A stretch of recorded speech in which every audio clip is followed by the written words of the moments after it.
परंतु भरी सभा में स्त्री का अपमान करने वाले का वध अवश्य हो सकता है।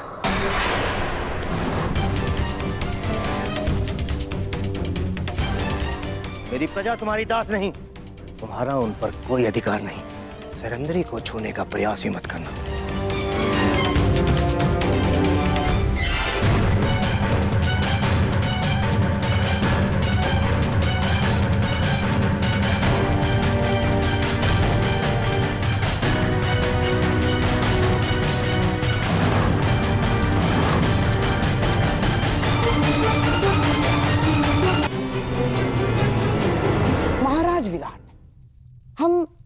आपकी प्रजा का अपमान नहीं कर रहे हैं, हम तो केवल पांडवों को ढूंढने का प्रयास कर रहे हैं। स्मरण है ना आपको, आपके सेनापति ने हमें वचन दिया था कि मत्स्य राज्य पांडवों को ढूंढने में हमारी सहायता करेगा। सहायता सर झुका के मांगी जाती है गंधार नरेश, उंगली उठाकर नहीं। और रही बात वचन की, तो वो मैंने नहीं, कीचक ने दिया था। उसकी मृत्यु के साथ उसका वचन भी टूट गया। आप लोग शीघ्र ही यहां से प्रस्थान करें, वही आपके हित में होगा। आप मुझे दिग्विजय दुर्योधन को ललकार रहे हैं। दिग्विजय दुर्योधन को नहीं, मैं हस्तिनापुर के मध्यांध युवराज को चेतावनी दे रहा हूं। आपके आगमन पर हमने आपका बहुत आदर सत्कार किया। विवश मत कीजिएगा कि आपके प्रस्थान पर आपका निरादर करना पड़े। अरे हट! इसे तो मैं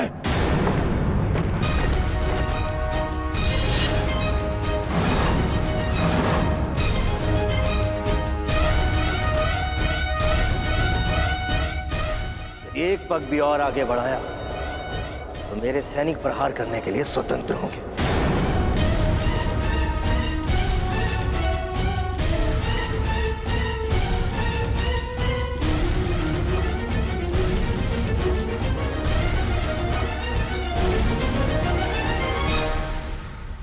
मैं तुम्हें क्षमा नहीं करूंगा विराटराज। मेरा अपमान है, प्रतिशोध अवश्य लूंगा। दुर्योधन, यह अवसर उचित नहीं, चलो यहां से।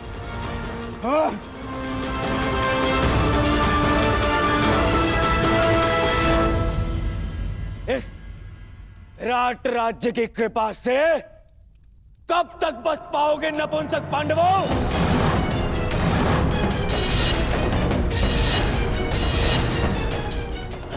तुम्हें फिर से वन भेजकर ही सांस लूंगा।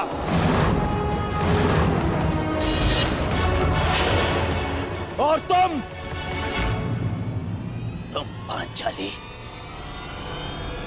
तुम्हारा दर्प एक बार फिर तोड़ेगा यह दुर्योधन।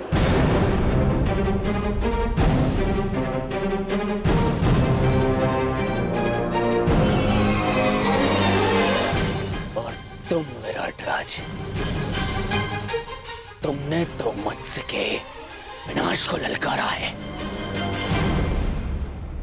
अब पांडवों के साथ साथ तुम्हारा भी विनाश होगा।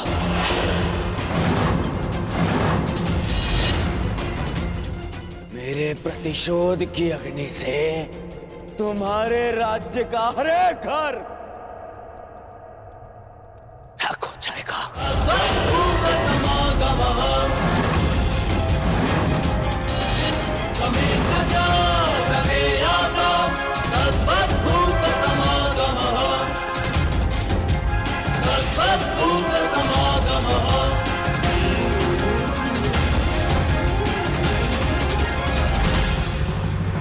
प्रतिशोध की अग्नि से तुम्हारे राज्य का हर एक घर राख हो जाएगा।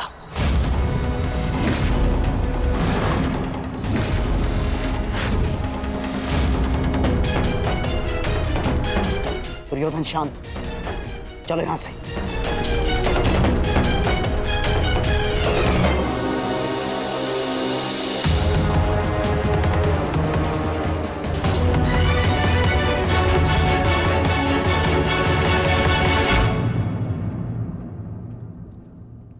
प्रणिपात महाराज।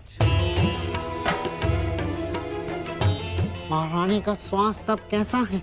भाई खोने की पीड़ा है कंक, जाते जाते ही जाएगी। अभी अपने कक्ष में विश्राम कर रही है। यदि कोई आवश्यकता पड़े तो स्मरण कर लीजिएगा महाराज। सबसे अधिक आवश्यकता के समय तुम सहायता कर चुके हो कंक।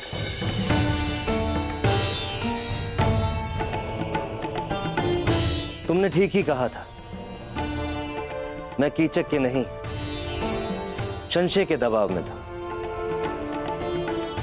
एक राजा और एक पिता को उसका कर्तव्य स्मरण कराने के लिए धन्यवाद कंक। मुझे मेरा खोया हुआ आत्मविश्वास लौटाने के लिए धन्यवाद। क्षमा कीजिएगा महाराज, समय सावधान रहने का है।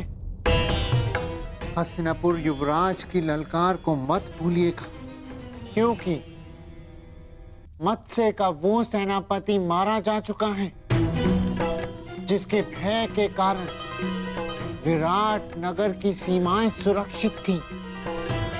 कुरु सेना किसी भी क्षण आक्रमण कर सकती है महाराज, किसी भी क्षण।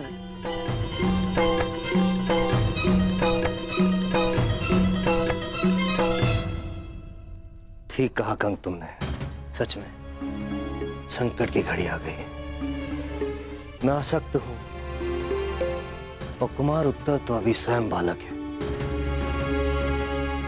इस संकट की घड़ी में तुम्हें कोई मार्ग दिखाओ।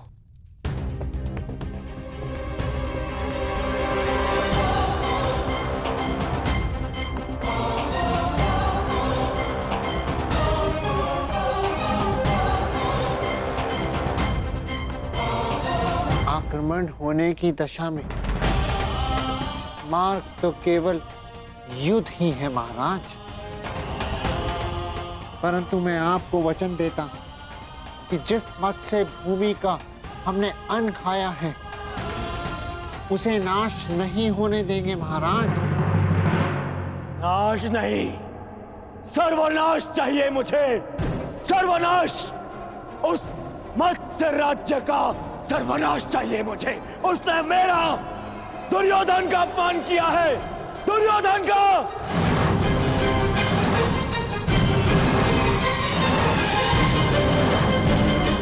उस अपमान का कारण स्वयं तुम हो दुर्योधन। अतिथि की मर्यादा तुमने भंग की है।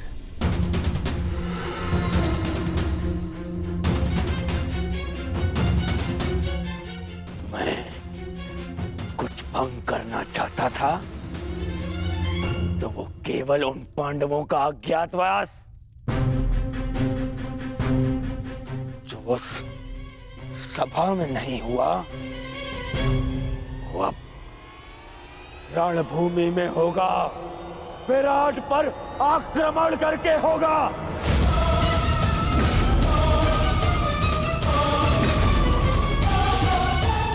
मूर्खता से पूर्ण प्रलाप बंद करो दुर्योधन। केवल इस कारण कि तुम्हें संदेह है कि पांडव वहां थे, हम आक्रमण नहीं कर सकते। नहीं, संदेह नहीं, पूर्ण विश्वास है मुझे। वो सैरंद्री ही पांचाली थी।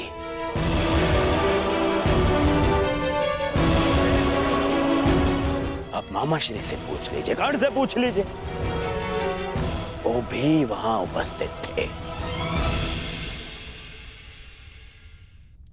सर्वप्रथम तुम मुझे उत्तर दो, क्या तुमने पांडवों को देखा? क्या तुमने पांचाली को देखा?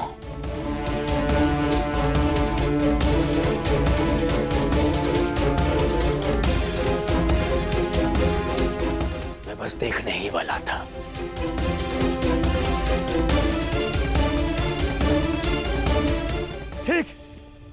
नहीं देख पाया, परंतु उसका अर्थ ये नहीं कि वो वहां नहीं है। तो अभी बताइए पिताश्री, कीचक जैसे महाशक्तिशाली का वध और कौन कर सकता है? उसका वध ही इस बात का साक्ष्य है कि भीम वहां उपस्थित था।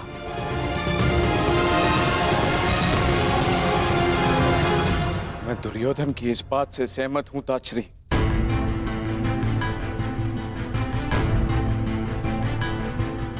महाराज, कड़ी धूप में हमें आभास होता है कि दूर कहीं जल है, परंतु पास जाने पर ज्ञात होता है कि वह हमारा भ्रम था। वह मृग तृष्णा थी। दुर्योधन भी मृग तृष्णा का रोगी है।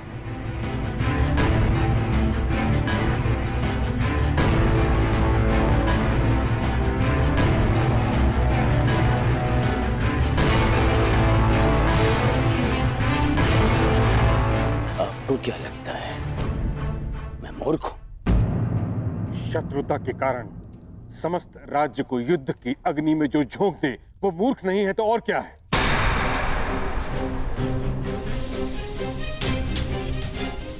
कितनी बार तुम्हें समझाने का प्रयास किया है, परंतु तुम समझने को तैयार ही नहीं हो। पांडवों से बैर के कारण कब तक हस्तिनापुर को कलंकित करते रहोगे तुम? कब तक राज धर्म को दूषित करते रहोगे? अपने संदेह के निवारण के लिए सहस्त्र सैनिकों के प्राण दांव पर लगा रहे हो।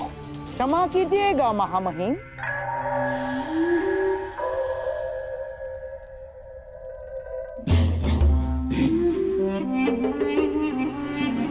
परंतु मनुष्य के निर्णय लेने के पीछे केवल दो ही तो कारण होते हैं। एक विश्वास और दूसरा संदेह। आपको संदेह था महाराज धृतराष्ट्र की योग्यता पर, इसीलिए आपने महाराज धृतराष्ट्र के भाई महाराज पांडु को राजा बना दिया।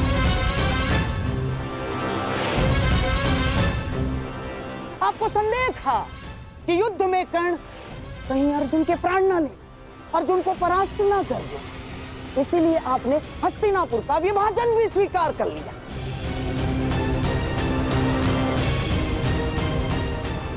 आपको संदेह था कि द्यूत सभा में आपके प्यारे पांडवों के साथ कोई छल ना हो जाए, इसीलिए आपने नियम बनाए।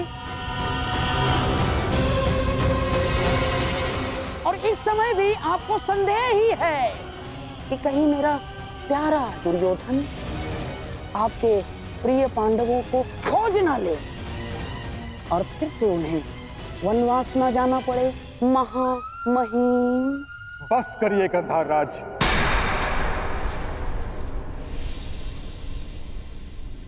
आप ही हैं जो सदैव दुर्योधन का मन कुलुषित करते रहते हैं। कभी समझाया है आपने इसे कि एक सैनिक जब मृत्यु को प्राप्त हो जाता है तो कैसे उसका परिवार धीरे धीरे वर्षों तक मरता रहता है?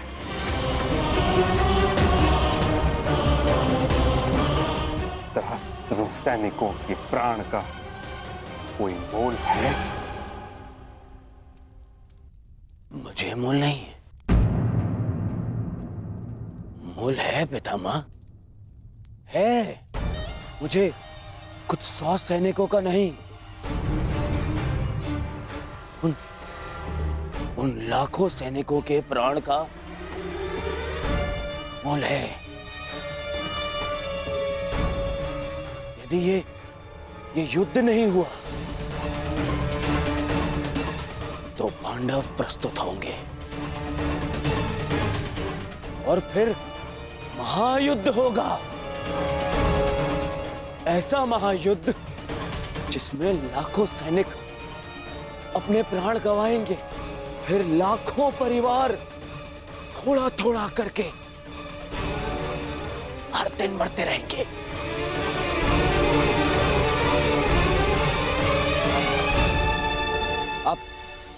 आप ही बताइए पिताश्री, क्या मैं अनुचित कह रहा हूं? लाखों सैनिकों के प्राण बचाने के लिए कुछ 100 सैनिकों का वीर गति प्राप्त करना बलिदान है या मूर्खता?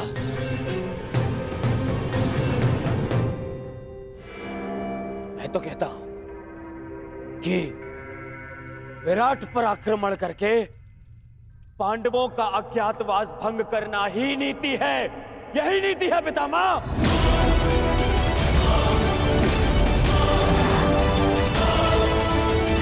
पुत्र दुर्योधन, विचार करो, पांडव तुम्हारे साथ कैसे युद्ध करेंगे? द्वारका सहित आधा भारत तुम्हारी संधि में है और शेष पर तुम दिग्विजय प्राप्त कर चुके हो। संधियां तो टूटने के लिए ही होती हैं पितामह। पांडवों के वो मित्र जिन्होंने मेरे भय से मुझसे संधि की है, वही उनके सामने आते ही मुझसे संधि तोड़ देंगे।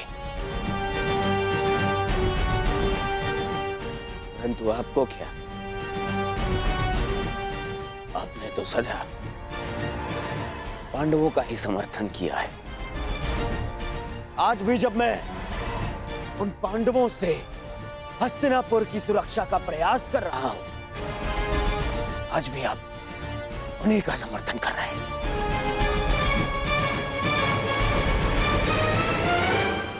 क्या तुम्हें विश्वास है कि पांडव विराट नगर में हैं?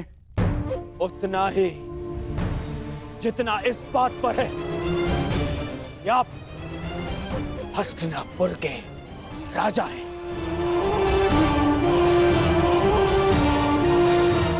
और पितामह भीष्म हस्तिनापुर का हित चाहते हैं। पिताश्री, यदि पांडवों का अज्ञातवास पूर्ण हो गया तो वो अवश्य युद्ध करेंगे।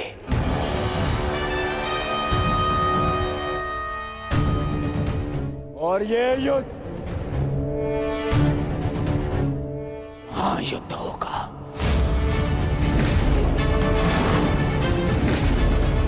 महाभारत होगा, जिसमें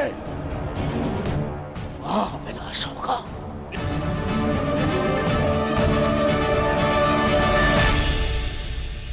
नहीं, मैं ऐसा नहीं होने दूंगा।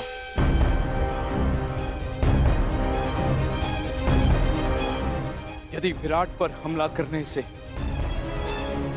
ये महायुद्ध, ये महाविनाश टल सकता है, तो मुझे पुत्र दुर्योधन का ये प्रस्ताव स्वीकार है।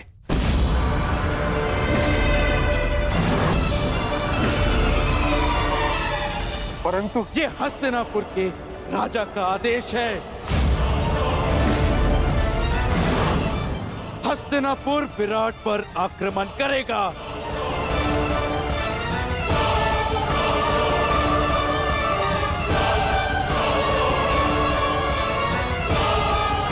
युद्ध की तैयारी हो।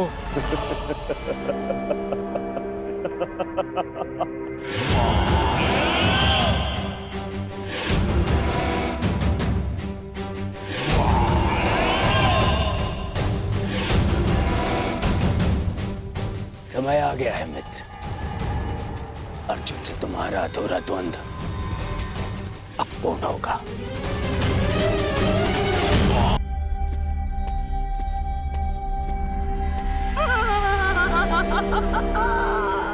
अब तुम बच नहीं सकते मेरे प्यारे भांजे पांडवों।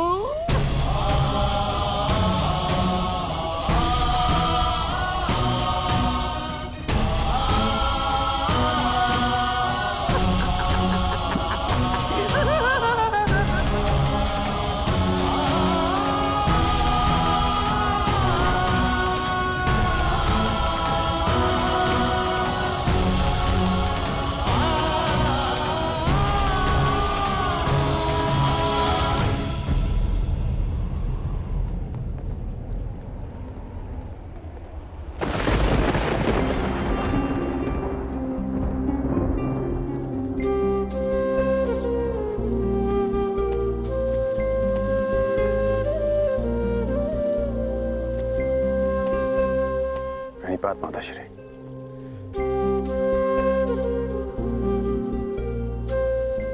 मैं जानता हूं आप आज मुझे विजयी होने का आशीर्वाद नहीं देंगे।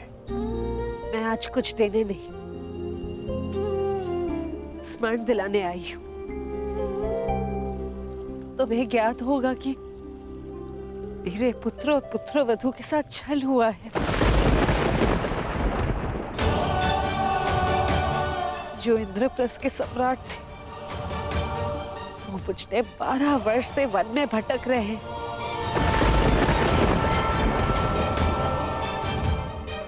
और कुछ ही दिन बचे उनकी स्वतंत्रता में, और उनके साथ फिर से छल होने जा रहा है। हस्तिनापुर से इतनी बड़ी सेना उनकी व्रत प्रयाण कर रही है। उनकी आत्मा रक्षा के लिए उनके पास एक भी सैनिक नहीं।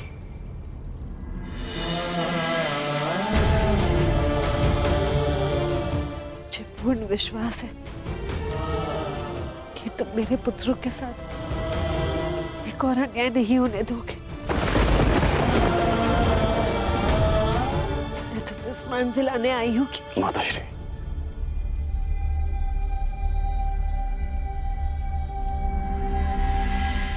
कर्ण को अपना हर वचन स्मरण है।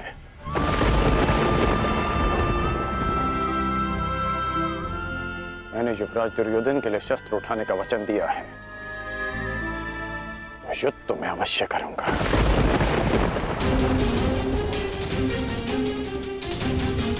परंतु मैंने एक और वचन दिया है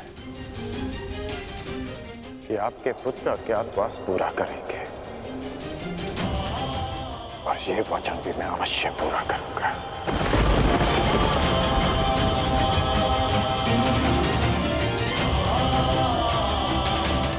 आज्ञा दीजिए माताश्री।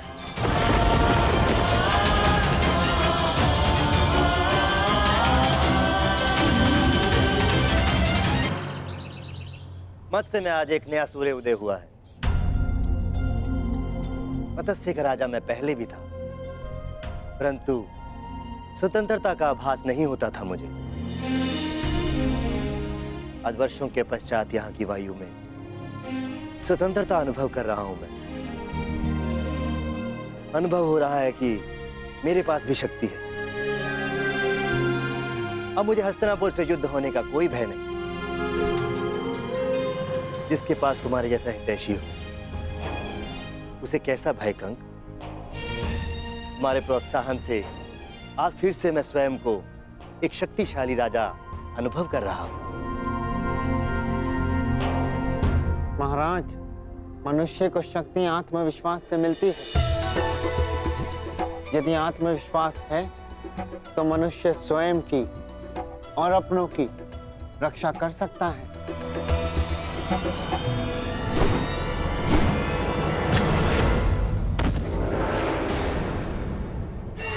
सावधान, आक्रमण हुआ है। तुम्हारा भयोचित था कंक। प्रतीत होता है कि हस्तिनापुर ने आक्रमण कर दिया। हस्तिनापुर ने बिना चेतावनी के आक्रमण कैसे कर दिया? महाराज, विगत नरेश सुशर्मा ने आक्रमण किया है। सुशर्मा, इतना साहस? तुम्हें पराजित होना होगा। चलो, सेना और प्रजा को सावधान कर दो। सब युद्ध के लिए तत्पर हैं।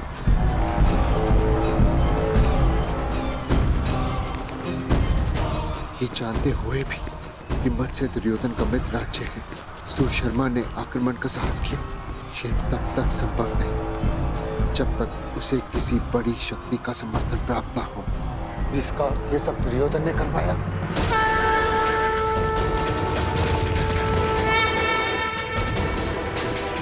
दुर्योधन, युवराज, सतर्क ध्वनि का स्वर सुन रहे हैं आप? हमें उन्हें बताना होगा कि हम मत्स्य पर आक्रमण करने नहीं आए। हमें केवल पांडव चाहिए।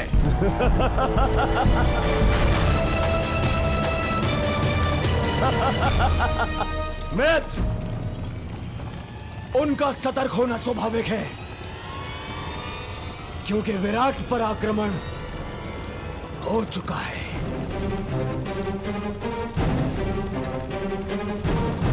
सुशर्मा की सेना दक्षिण छोर से विराट पर पहले ही आक्रमण कर चुकी है।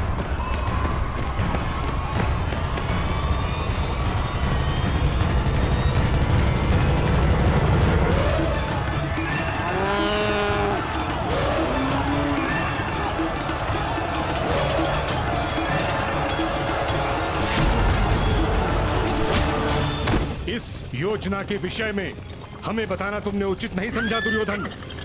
मैं हस्तिनापुर का युवराज हूं। मुझे अपनी हर एक योजना सबको बताने की आवश्यकता नहीं है। आज पांडवों के अज्ञातवास का अंतिम दिवस है। विराट नगर के दक्षिण द्वार पर सुशर्मा ने आक्रमण किया है।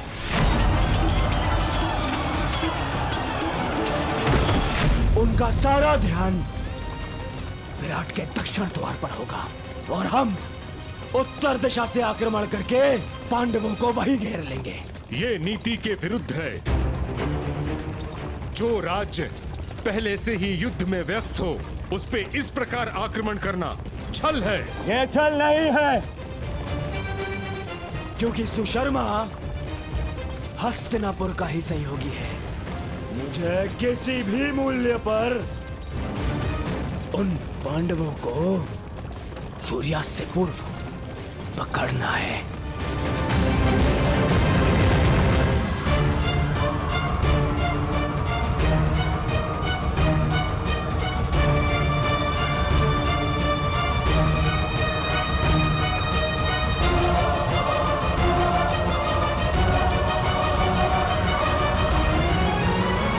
दक्षिण द्वार पर आक्रमण की सूचना सुनते ही वो पांडव उत्तर दिशा से निकलने का प्रयास करेंगे। उत्तर द्वार उस दिशा में चले, परंतु उन्हें इस बात का भान तक नहीं होगा कि उनका अज्ञातवास भंग करने के लिए हम वहां पहले से ही उपस्थित होंगे। पहले से ही।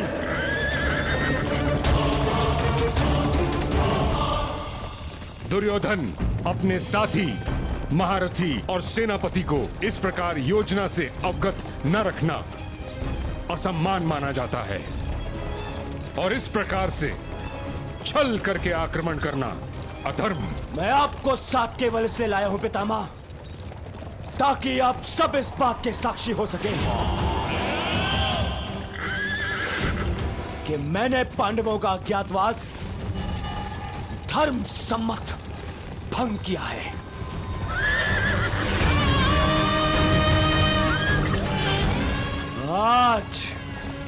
आज वो पांडव यहां से यहीं से वन में जाएंगे अगले 12 वर्ष के वनवास के लिए। चलो साथी, गति बढ़ाओ, आगे बढ़ो। मामा श्री, आपको अपनी योजना पर विश्वास है ना? मुझे पूर्ण विश्वास है दुर्योधन। पांडव विराट नगर से बाहर निकलने के लिए उत्तरी द्वार का ही प्रयोग करेंगे। देख लेना तुम।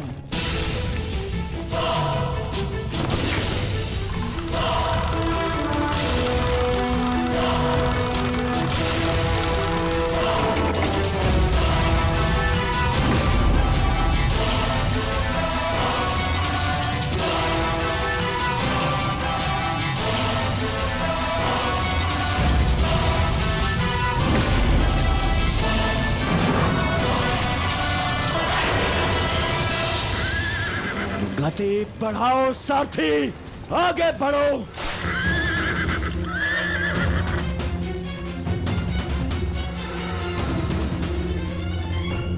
बस सूर्यास्त की देर है, उसके पश्चात हमारा अज्ञातवास संपन्न। ज्येष्ठ शीघ्र ही यहाँ पहुंचते होंगे, उसके पश्चात हम यहाँ से निकल जाएंगे।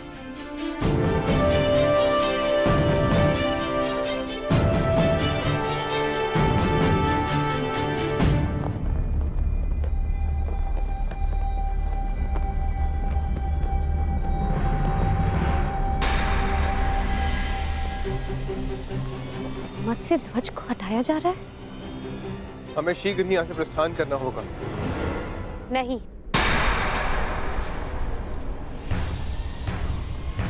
हम नहीं जाएंगे।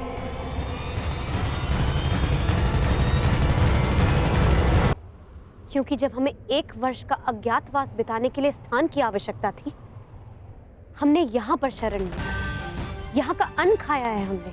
और आज जब विराट नगर को हमारी सहायता की आवश्यकता है, तो क्या यहाँ से जाना उचित होगा? ये क्या कह रही हो पांचाली? वही जो सत्य है और वही जो मैं तुम सबसे कहना चाहता हूं।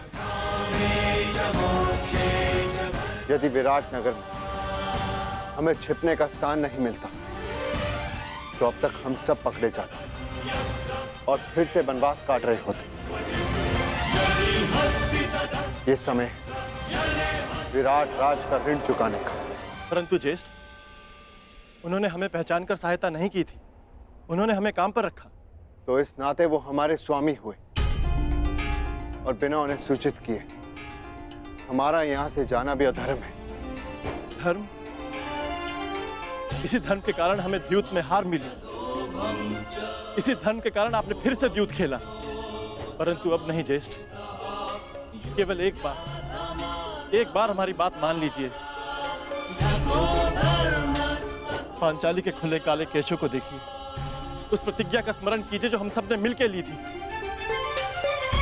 अज्ञातवास पूर्ण होने के पश्चात हम विराट नगर को फिर से मुक्त करा लेंगे ज्येष्ठ। परंतु उस कलंक से स्वयं को कैसे मुक्त करेंगे आर्य, कि अपने सहायक को संकट की घड़ी में अकेला छोड़ाए हम?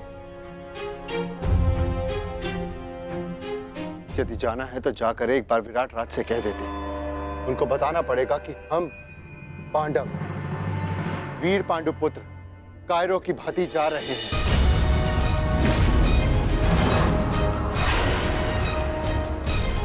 ज्येष्ठ भ्राता श्री सही कह रहे हैं सहदेव। यही समय है, अपने शस्त्रों पर आई धूल हटा ली जाए।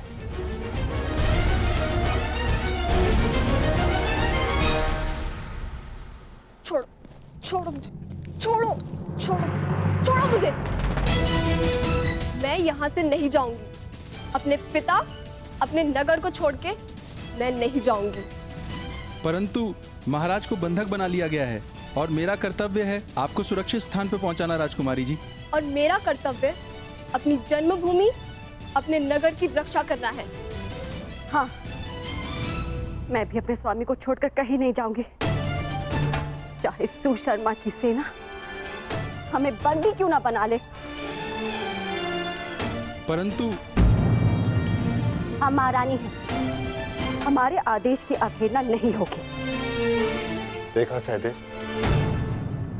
एक बालिका युद्ध के लिए प्रस्तुत है, एक महारानी अपने बलिदान के लिए तत्पर है, और हम यदि योद्धा होकर भी उनका साथ न दे पाए तो भले ही हम इंद्रप्रस्थ पालें, परंतु कभी भी अपनी आंखों में देख पाने का साहस नहीं कर पाएंगे। आप उचित कहते हैं ज्येष्ठ। अब चाहे 12 वर्ष वनवास में और क्यों न रहना पड़े, हम यहां से नहीं जाएंगे।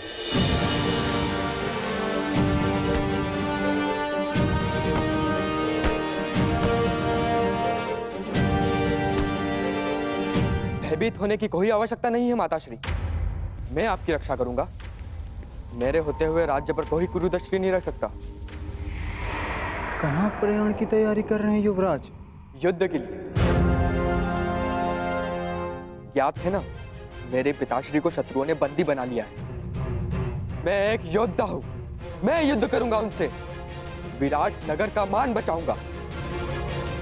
क्षमा चाहती हूँ युवराज, आप अभी बालक हैं, युद्ध कैसे लड़ेंगे? क्यों? संकट के समय में राज्य की रक्षा करना तो युवराज का धर्म है। मेरे पिता मत्स्य राज अभी संकट में, और पुत्र और युवराज होने के नाते ये मेरा कर्तव्य है। निसंदेह युवराज, ये आपका धर्म है, परंतु आपका सुरक्षित रहना भी अत्यंत आवश्यक है। और सेना की एक टुकड़ी महाराज की रक्षा के लिए भेजी जा चुकी है। सेना नहीं, योद्धा की आवश्यकता है। मैं युद्ध करूंगा उनसे। माताश्री, आप ही मुझे बताइए, क्या मेरा जाना अनुचित है? हमारे राज्य पर आक्रमण हुआ और हम ऐसे ही बैठे रह सकते हैं? तुम उचित कह रहे हो पुत्र, परंतु महारानी की जय हो। नगर के उत्तरी छोर से भी शत्रुओं ने आक्रमण कर दिया है।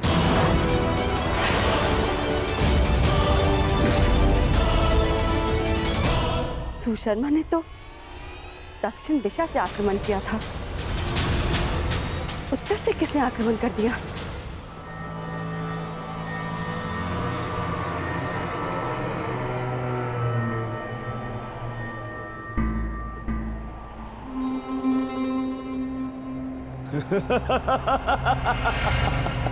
अब कहां छुपेंगे पांडव पुत्र?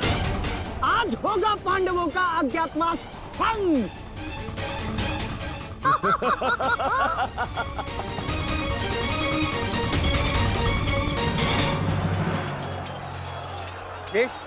ये तो मवेशी में ले आ रहे हैं। विराट की संपत्ति की रक्षा करना भी हमारा कर्तव्य है। आगे दीजिए ज्येष्ठ।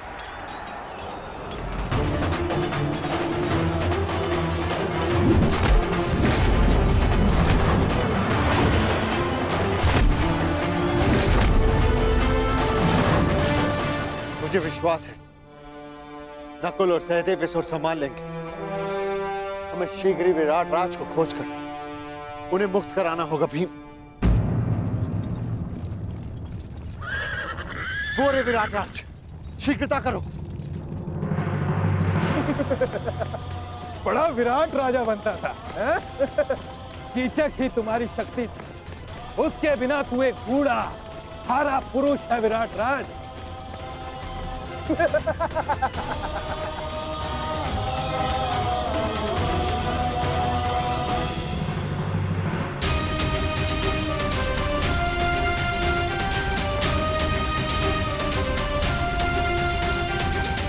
उत्तर ने अपने पिता को इस अवस्था में नहीं देखा। यह श्रेयस्कर हुआ। परंतु सुशर्मा के पुत्र उसे जिस अवस्था में देखेंगे भूल नहीं पाएंगे, क्योंकि मैं सुशर्मा के प्राण ले लूंगा। सावधान भीम, संभल कर प्रहार करना। तुम्हारी शक्ति से तुम्हारी पहचान हो सकती है। संभल कर।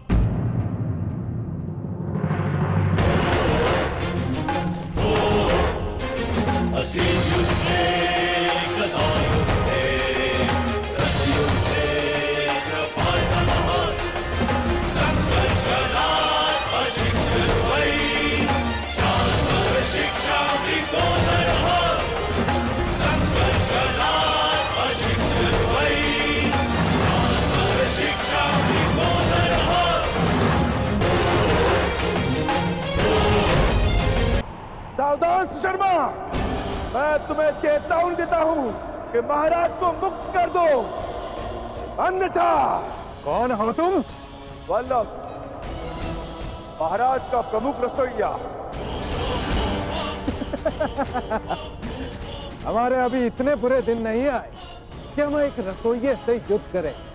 वैसे अब तुम हमारे लिए भोजन बनाने का अभ्यास कर लो, क्योंकि अब हम यहाँ के नए राजा हैं। सैनिकों, बंदी बना लो इसे।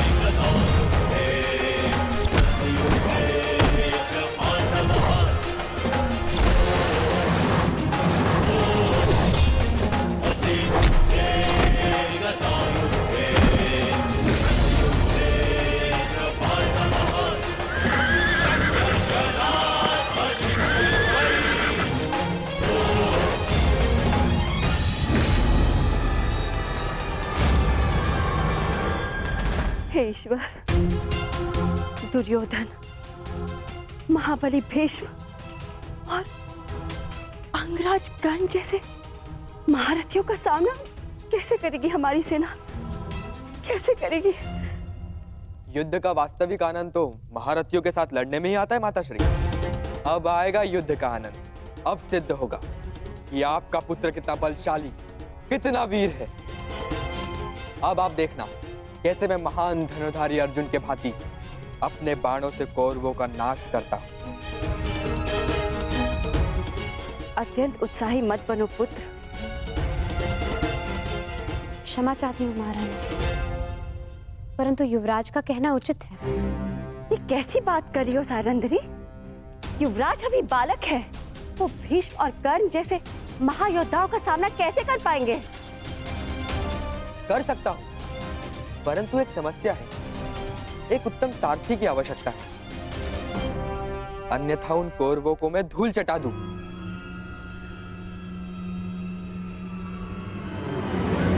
प्रतीक्षा किस बात की युवराज? आगे बढ़िए। क्या? मैं बताती हूँ महारानी। बृहनला कुमार की सारथी बनकर जाएगी। क्या? बृहनला एक किन्नर मेरी सारथी बनेगी? अरे ये नृत्यशाला नहीं, युद्ध भूमि है, युद्ध भूमि।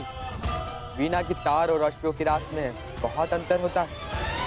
वहां मृत्यु तांडव करती है। सैरंद्री, तुम इतना मूर्खतापूर्ण सुझाव कैसे दे सकती हो?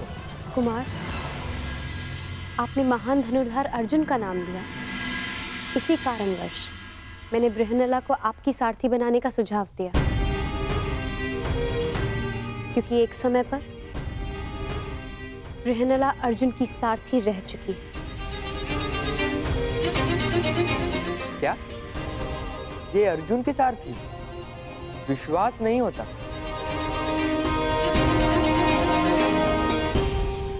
ठीक है, अब कोई और मार्ग भी नहीं। मैं तुम्हें अपने साथ आने की आज्ञा देता हूं।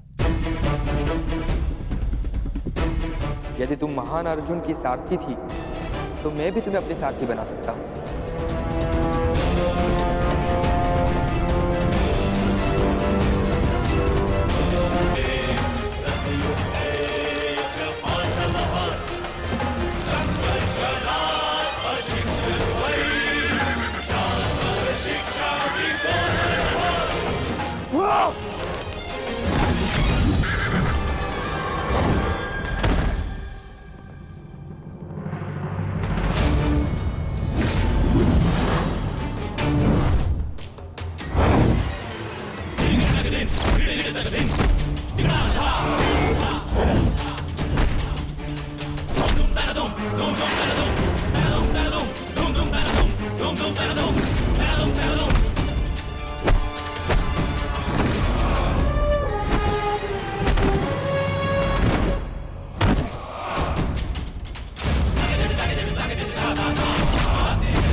क्षमा कर दो, मैं अपनी पराजय स्वीकार करता हूँ। क्षमा कर दो मुझे।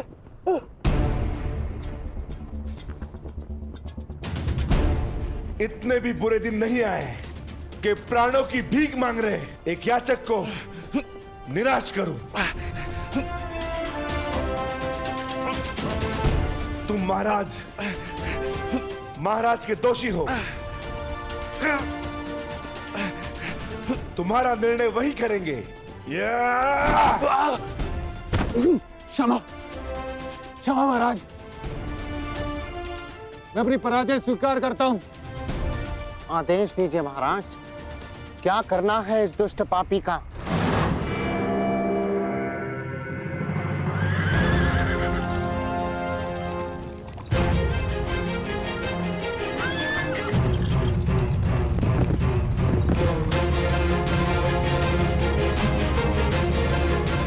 बृहनला, युद्ध में सारथी का महत्व महारथी से कम नहीं होता। यदि आज तुमने चतुराई से रथ नहीं चलाया, तो मैं अपने पूर्ण कौशल का उपयोग नहीं कर पाऊंगा।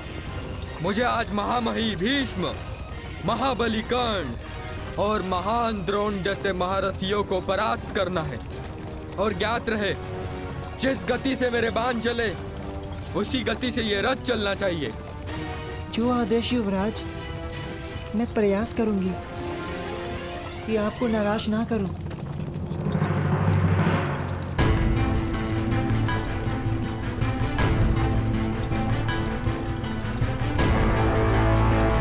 ये सामने क्या है?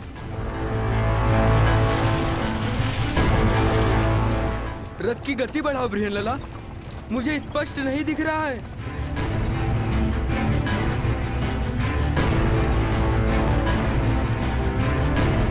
क्या ये कोई चक्रवात है? नहीं युवराज, ये धूल है जो हस्तिनापुर की विशाल सेना के पथ संचालन से उड़ रही है।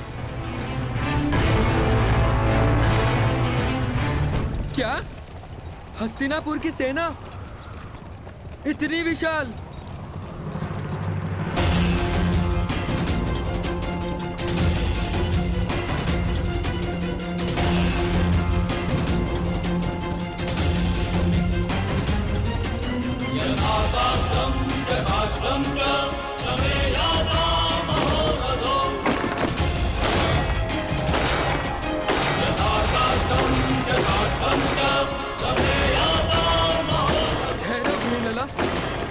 मैंने कहा रथ रोको बृहनलला।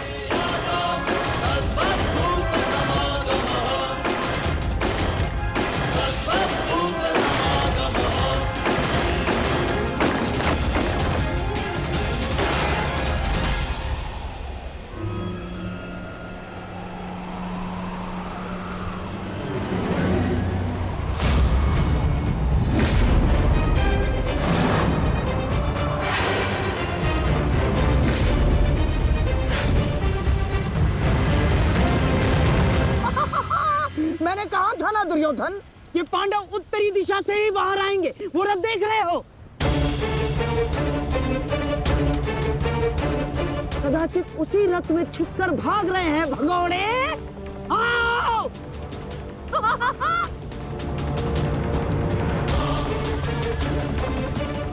जो भी हो, ये पांडव सदा अचंभित कर ही देते हैं।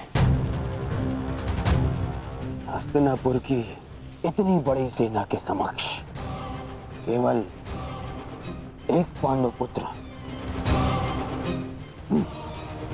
दुर्भाग्य, दुर्भाग्य, दुर्भाग्य। केवल अब 4 पांडव वन में जाएंगे, क्योंकि एक का आज ही अंत हो जाएगा। यही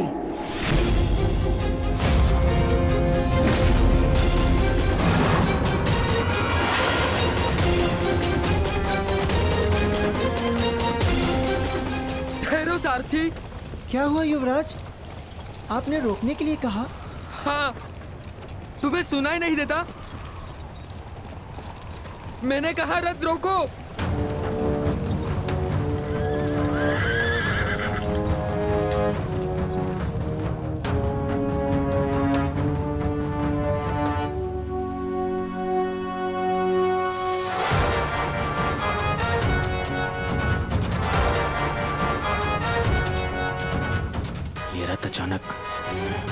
अचानक रुक क्यों गया?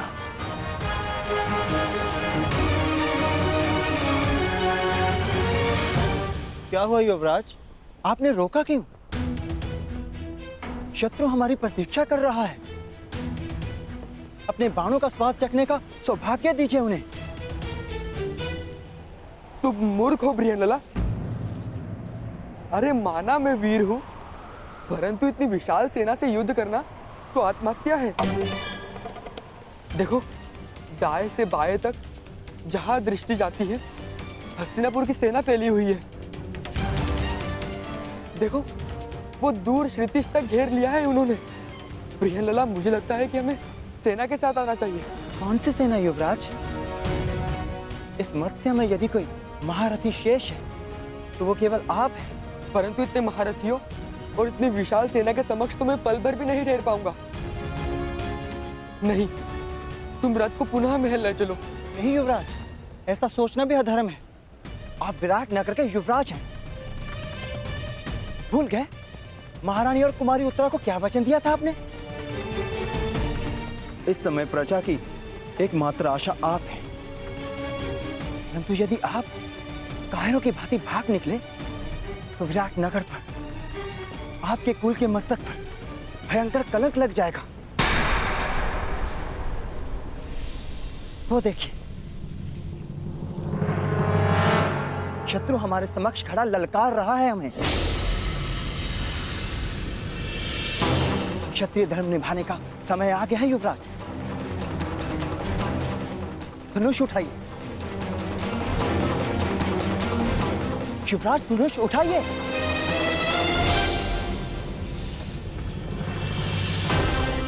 युवराज रुक जाइए, कायरता मत दिखाइए। शत्रु को पीठ दिखाकर भागना एक सबसे बड़ी मूर्खता है, एक योद्धा के लिए सबसे बड़ा पाप है। पाप सह लूंगा, परंतु इस सेना के वाहन नहीं सह पाऊंगा। मुझे नहीं कहलवाना योद्धा, मुझे अपने प्राण अधिक प्रिय है। मैं तुम्हें भागने नहीं दूंगा कुमार, भागने नहीं दूंगा। ठहरिए युवराज, मैं कहती हूँ ठहरिए। कायर मत बनिए युवराज, रुक जाइए।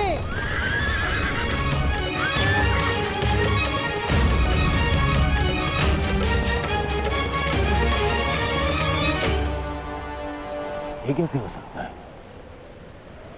ये तो वापस लौट रहा है।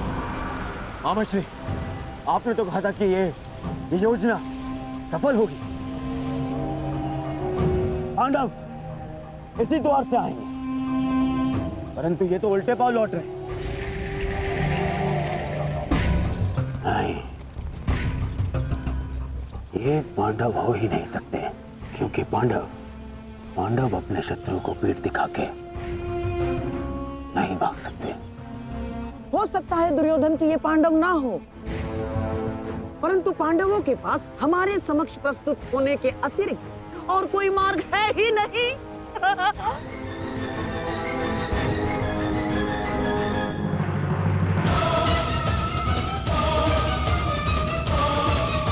आप भाग नहीं सकते कुमार। कोई और मार्ग नहीं है बृहनलला, मैं इतनी शक्तिशाली सेना से युद्ध नहीं कर सकता।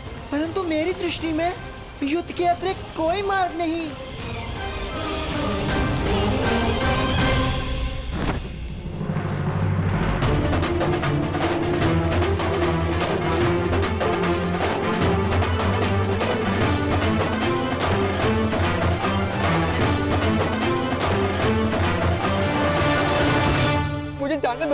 मुझे जाने दो बृहनलला, मेरी तुमसे प्रार्थना है, मुझे नहीं मरना, मुझे अपने प्राण नहीं देने।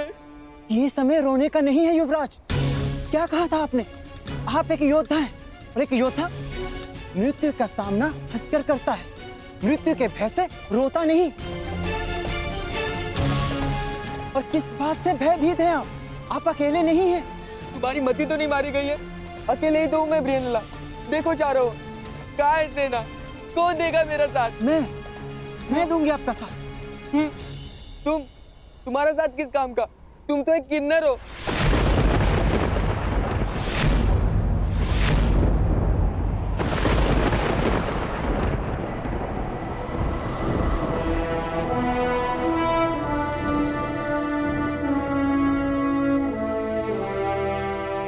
नहीं उत्तर। मैं कौनते अर्जुन, पशुपतधारी, ब्रह्मास्त्रधारी अर्जुन,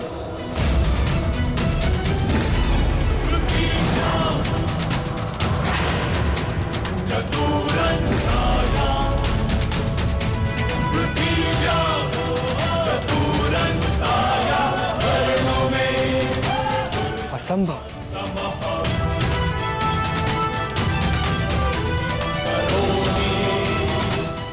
सत्य कल्पना से अधिक आश्चर्यजनक होता है कुमार। मैं सत्य में अर्जुन और मेरे ज्येष्ठ भ्राता श्री युधिष्ठिर इस समय कंक वेश में तुम्हारे पिता श्री की सहायता कर रहे हैं। और जो तुम्हारा प्रधान रसोइया है वो कोई और नहीं, महाबली शक्तिशाली भीम है। और जो ग्रंथिक तुम्हारी अश्वशाला संभालता है वो मेरा अनुज नकुल, और जो तुम्हारी गौशाला संभालता है कोई तांतीपाल नहीं, मेरा अनुज सहदेव, और तुम्हारी माता की दासी सैरेंद्री, स्वयं याज्ञसेन, पांचाली। हम पांचों भाई यहाँ अज्ञातवास में, परंतु इस अज्ञातवास में तुम्हें तुम्हारे साहस का ज्ञान कराना कदाचित हमारा प्रारंभ है। महाबली, महाधनुधारी अर्जुन, मुझे क्षमा कर दीजिए महान धनुधारी अर्जुन।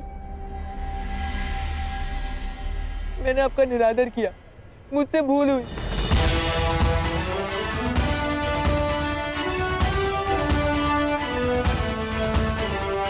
ये तुम्हारी भूल नहीं, हमारी सफलता है जो तुम हमारा वास्तविक रूप पहचान नहीं पाए, परंतु भविष्य में किसी को छोटा समझकर उसका निरादर करना सबसे बड़ी भूल होगी। मनुष्य भिक्षुक हो या राजा, सबसे पहले मनुष्य होता है, और हर मनुष्य को सम्मान पाने का अधिकार है। ये मेरा सौभाग्य है कि मुझे आपका साथ मिला। अब मेरे लिए क्या आदेश है? आदेश नहीं, निवेदन है। जिस मत्स्य ने हमें शरण दी उसका आदर बना रहे, इसलिए हमें पुनः रणभूमि लौटना है। आपको अपने साथ पाकर मुझ में साहस जाग गया है। चलिए विराट के शत्रुओं का नाश कर देते हैं। निसंदेह, परंतु महाबलियों का सामना करने के लिए